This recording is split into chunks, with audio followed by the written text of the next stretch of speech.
လမ်းကျဲတဲ့ဟိုမှာကြိုက်တော့ကျွန်တော်ရဲ့မိတ်ဆွေများအတွက်ထန်းကိုးပင် frame မှာရှိတဲ့ဒီမြေကွက်အယောင်လေးနဲ့မိတ်ဆက်ပေးမယ်နော်ဒီရောင်းမဲ့မြေကွက်လေးကတော့အုတ်တိုင်းပတ်လည်းခတ်ထားပါတယ်ကျွန်တော်တန်တကားလေးနဲ့တက်ထားတယ်ပေါ့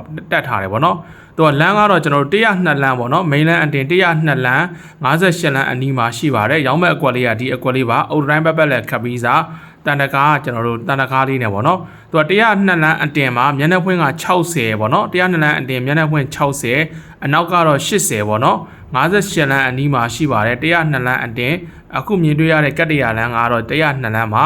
102လမ်းပေါ်မှာမျက်နှာဖွင့်က60အနောက်က80ဂရန်တတန်းကြံပါသေးတယ်ရောင်းချပေးမဲ့ဈေးနှုန်းကတော့ကျပ်သိန်း2000ကျော်နဲ့ရောင်းချပေးမှာပဲဖြစ်ပါတယ်ဒီလမ်းကကျွန်တော်တို့102လမ်းမှာ102လမ်းအတင်58လမ်းအနီးမျက်နှာဖွင့်က60အနောက်က80ကျန်တဲ့ရရှိမှာပဲဖြစ်ပါတယ်ဟောထဲမှာကျွန်တော်ရဲ့ဖုန်းနံပါတ်လေးရှိပါတယ်အိမ်ချမ်းမြေများရောင်းချလိုပါကပိုင်ရှင်ကိုယ်တိုင်အယောင်အနှံဆက်သွယ်နိုင်ပါတယ်ခင်ဗျာ